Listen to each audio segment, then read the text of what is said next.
All throughout November, I'm rocking a mustache to help raise awareness and support for Movember. Click the link in the description to find out how you can support cancer research and men's health. Yes, it's finally time for us to take another look at my, and probably yours, most formative anime block on television. We did you last year, wait your turn. While I always like alternating between Adult Swim and Toonami months year in and year out, I have to admit that I prefer covering the former than the latter, mainly because Toonami exists today. Not as it was, surely, but the name is out there and it fulfills what Adult Swim used to do. But that leaves Adult Swim in this weird quantum state of half-remembered nostalgia. I can't tell you how many times I've heard people talking about anime that they thought was on one, but was actually on the other. Didn't help matters that in the early days of the Action Block, they would broadcast relatively uncensored episodes of anime that was originally on Toonami. It was kind of a fly-by-night operation on retrospect, even more so than the usual affair you see from William Street. Today, Adult Swim is purely a comedy block, but for those who remember it from back in the day, it was a gateway for anime we wouldn't be able to see otherwise.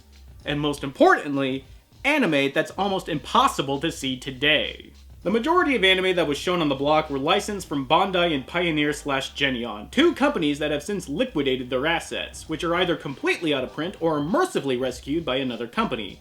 That last fate, however, is not the rule, but the exception. Which makes doing these Adult Swim months that much more important in preserving what anime used to be like, especially when said anime is as unique as today's subject, Paranoia Agent. Viewer strongly cautioned. The following is a dissertation on the foibles of human perception and, I already lost you, didn't I?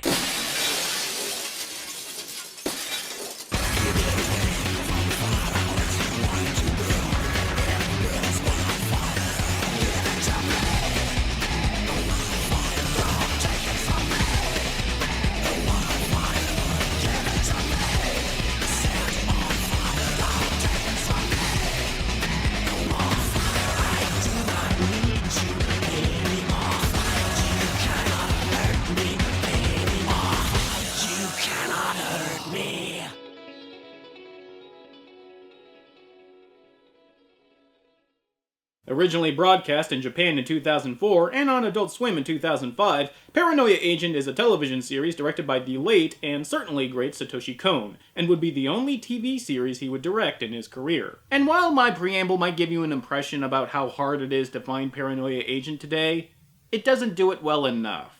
I've wanted to talk about Paranoia Agent for a while now, but the sky-high merchant prices being asked on Amazon and eBay kept me from making an episode on it.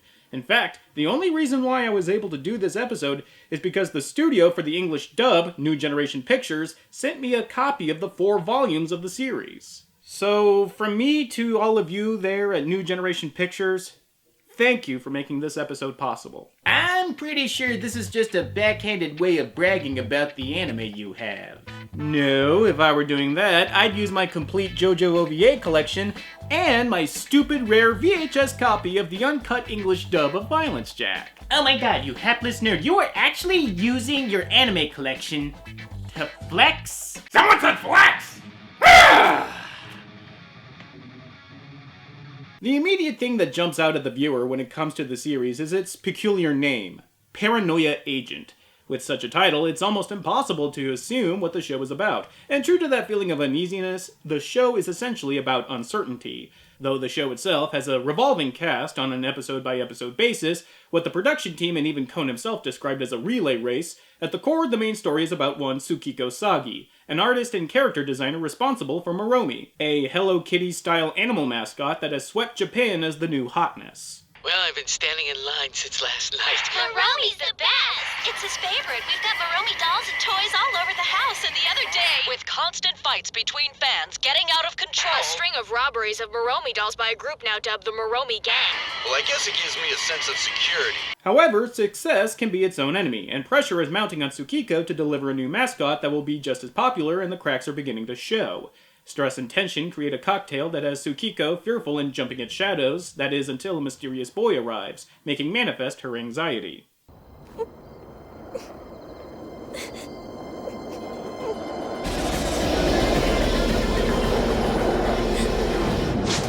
While her story of her attack is met with incredulity and more than just a little suspicion from detectives Ikari and Maniwa, it soon turns into national hysteria as more and more people are soon visited by what the media have dubbed Little Slugger, who, by the way, would have dropped the hottest mixtape of 2019. From episode to episode, the story follows a singular character at a point in his or her life where they feel emotionally cornered or troubled, ranging from mounting debt and legal troubles to full-on psychosis. Though what troubles them varies from character to character, what links them all is the arrival of Little Slugger at their nadir, and the odd sort of calmness his attack brings afterward. By any chance, were you being troubled by some personal issues before you were attacked? Maybe something made you feel emotionally cornered. The premise is certainly a unique tincture, one that doesn't fully gravitate towards one genre or the other. But if we must put a label to it, I feel that the closest one that we could use is probably psychological thriller, which is actually pretty apropos considering Kohn's predilections and influences from luminaries of the genre. Part of what made Kohn unique as an animator and director was his ability to reach further than what was expected out of the medium of anime. As a whole, the anime industry is very self-reflective, often paying homage and lifting from itself over the decades of its existence. However, Kohn's projects were often more reminiscent of Western movies, television, and literature, often paying homage to said works.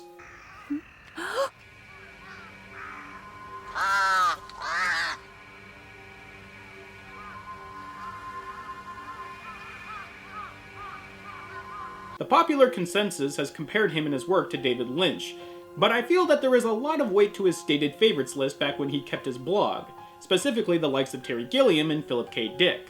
It's certainly no stretch to connect Gilliam's films with Kohn's films, but I feel there is a strong case to be made with Gilliam's animations he used to make for Monty Python's Flying Circus.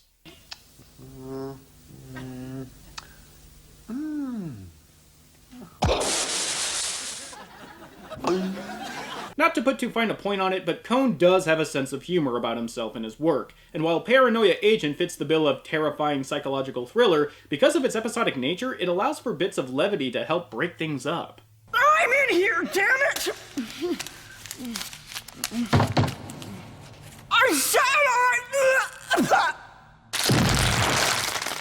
Context is for the weak.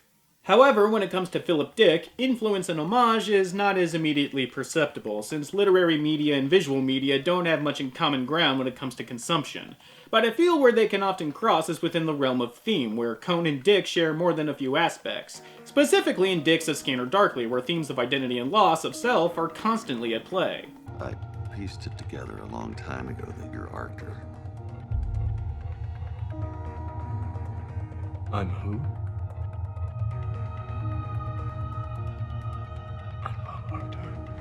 Who am I? I am Harumi Chono. Part of the fun of analyzing Satoshi Kon's work is the fact that he usually wears his influences on his metaphorical sleeve, so we can gain an easier insight to the man behind the art. But influence and homage do not great art make. These tips of the hat and visual callbacks are all nice little touches that are appreciated, but they amount to nothing more than neat little tidbits of trivia, if not for Kohn's ability to use these influences to inform his central ideas of his stories, which usually revolves around subjects like dream logic and individual perceptions of reality. And in the case of Paranoia Agent, how the stress of reality can affect said perceptions. 普通人間が生きていく上には現実とはまた別のねそういう幻想であったり夢であったり妄想的な部分っていうのがないと意外と生きにくいと。From Tsukiko outward, the common link between Little Slugger's victims is the need for an out. A someone or something that they can blame for what has happened or happening to them because, after all, it's easier to go through life thinking that all the bad things that happen to you are at the fault of someone else, because then it absolves you of the burden of responsibility.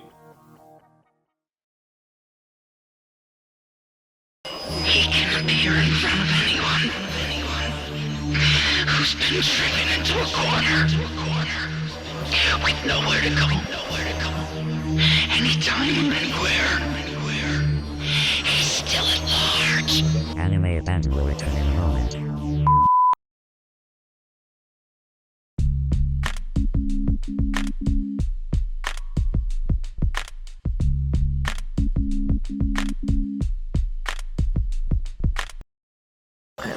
told you many times.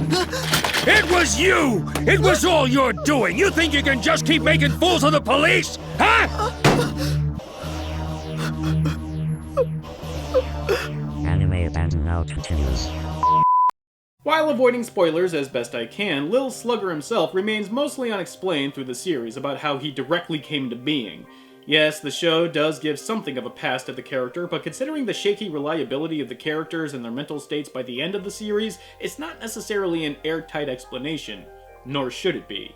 And as word of Little Slugger's deeds jump from ear to ear by word of mouth, not only does his victim count grow, but so does his presence. Seemingly impossible stories of the bat-wielding teenager that fly in the face of every law of physics and every rule that we use to define reality spout endlessly from gossiping Japanese housewives and tattletale schoolchildren. It gives me the chills. But isn't Little Slugger supposed to attack people who are emotionally cornered? So wouldn't that be the daughter-in-law?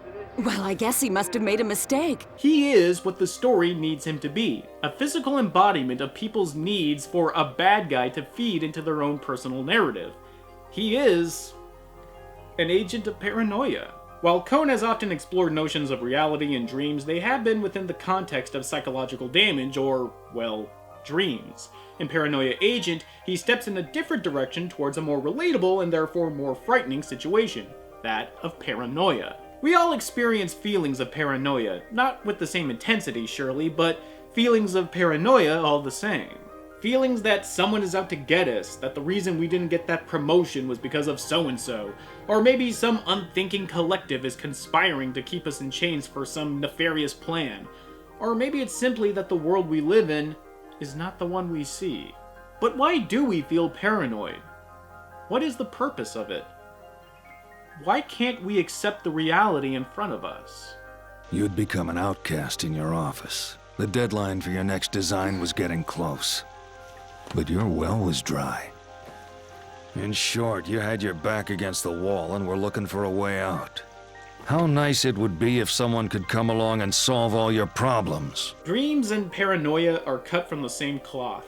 They are responses and amalgamations of the reality that we live through every day. They are comforts and attempts to make sense of a life that is indifferent and cold to our very existence. It may seem silly to think that the notion of someone watching you right now is a comfort, but what's the alternative? In a way, this feeling gives us a sense of control or power because then we become someone worth the time and investment it takes to be at the center of a conspiracy. Further, what is the more comforting thought? That the evils of the world are at the fault of some person or persons? Or just from circumstance and utter unknowable chaos? Paranoia Agent makes the argument that these thoughts and feelings are universal, and while they may bring a sense of order, they're also a lie. And that is what's so frightening about it. With every strike of Little Slugger's bat, the victims become pacified and more at ease, but his strength grows with the lie he represents. Meanwhile, Tsukiko, still traumatized from the attack, begins to see her own creation speak to her, pulling her further and further away from reality. How can he look the same as before? There's no way! It's ridiculous! You're also acting a little bit strange. Everything is Little Slugger's fault, right? As lies are wont to do, they multiply to justify their own existence. They coddle the ear and soothe the restless mind and create a make-believe world where everything is accounted for, everything has its place, and nothing will ever upset it. This is where he belongs. He can be himself here, and there's no place he'd rather be. And you too, Tsukiko. But while the victims of Little Slugger are where the plot focuses on from episode to episode, this notion of a make-believe world of lies is best represented by Detective Ikari. Throughout the series, the hard-bitten and veteran detective remains the anchor that keeps the story firmly grounded. Always quick to dismiss the fanciful explanations and leanings of his partner, Maniwa, Ikari serves not only as an audience proxy, but also the heart of the story. You want to know the real reason why I became a cop? It's because when I was a kid, I always dreamed about chasing burglars like you, the ones with the burlap sacks of loot. But I'm afraid that now those days are lost and gone forever, aren't they? There's no place for me anywhere anymore. We learn of him and his wife, Mise, about the lives they wish to lead and the cold reality that they met instead. Unable to have children and constantly weak from illness, Misei is confronted by Little Slugger, but manages to thwart him by standing resolute in her convictions in what is and what isn't. He takes great pride in his job and works himself to the bone for us. That's right. Despite everything, we've somehow found the strength to move forward. However, Ikari progressively becomes disillusioned to his place in the world, feeling that the times have passed him, and that like the old-fashioned matches he carries, he will eventually fail and make way for the new and young. My detective's instinct?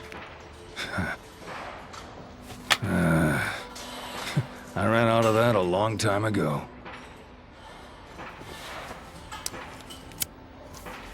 The strength that he tried to instill in his wife Misei winds up failing him, and at the end, just like Tsukiko, he falls victim to the make-believe world. Please help! Stop him! He's getting away! Hey, you! Stop! Stop! Stop! Now give it up and come quietly! Even the most resolute and headstrong among us, even they can fall prey to a comforting lie. I really, sincerely love his arc. The hell that Ikari has faced, the challenges that have caused him to pause and take stock of his own place in the world and even doubt the life that he and his wife shared, is still the reality he has to face if he wishes to move forward. And in a resonant climax, Ikari smashes the make-believe world to pieces, liberating himself and Tsukiko. The reality is that there is no place for me anymore. But that's the reality I have to face!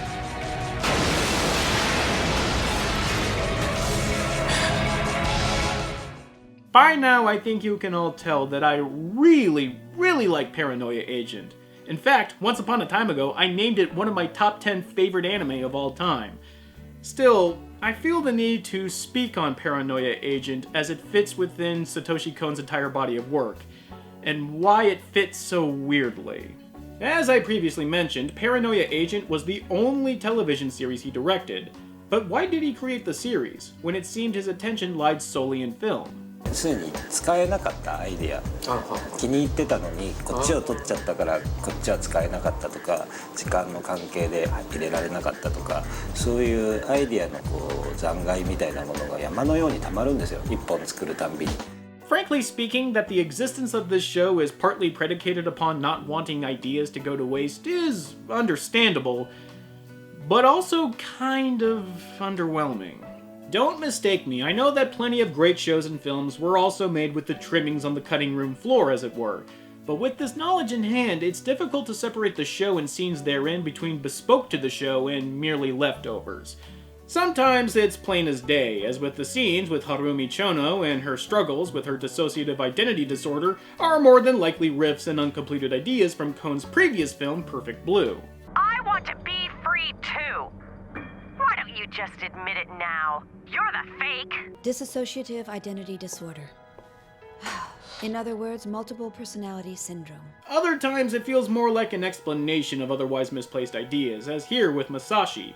He doesn't necessarily contribute much outside of the plotline, and yet his existence is so specific and identifiable that one wonders why the character is an overt caricature of an otaku, especially since there is no thematic weight given to him being an otaku.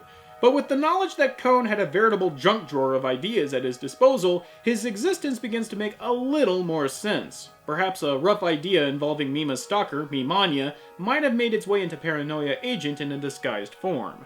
Still, I don't want to infer that just because Kon used a bunch of unused ideas to make Paranoia Agent, that it makes Paranoia Agent lazy. In fact, you could make the argument that you could look at the show as a means to distill Kon as a director. While no singular work could ever completely capture an artist's feel and ideas, Paranoia Agent does better in this regard than in any other part of Kon's oeuvre, simply because of the nature of a television show. There is more room to expand ideas and more aggregated time allotted to tell a story, and the show used this advantage to its fullest potential. It may be kind of a shame that the foundation of this show is built upon not wanting to let things go to waste, but better it existed than not exist at all. I purposefully wrote this review to avoid as many spoilers as possible, because this show deserves you going into it knowing as little as possible. But at the end of the day, what I really wanted to talk about was what it made me think about. I could go on about the great performances, the use of wordplay, the spectacular animation and visuals, the keen use of camera work and distortion, the always on-point music of Susumu Hirasawa, and the seemingly endless use of metaphor, but they wouldn't tell the whole story. To me, great art achieves when it makes the viewer consider something that had never occurred to them before, and Paranoia Agent did just that. Its takes on human behavior and the lies we tell ourselves and each other, the denial we use as a shield to protect us from truth, and the excuses we make to shirk our burdens spoke to me back when I first saw the show when I was 15. I didn't quite understand it, but it enthralled me all the same, and after nearly 15 years later, it still does. For my money, Paranoia Agent is the most ambitious anime that Adult Swim ever shown, and the fact that this is almost impossible to watch in America is just shameful. I can only hope that one day the show is rescued from the limbo it currently resides, if only to preserve the legacy of Kon's work and contributions to anime, because after all, the greats need to be remembered. Still, with every penthouse, there is an outhouse. And while Adult Swim did well to curate the anime they broadcast, they did show some terrible, terrible stinkers. And it's about time we took a look at one of the worst they ever shown. And no, it's not what you think. Till next time.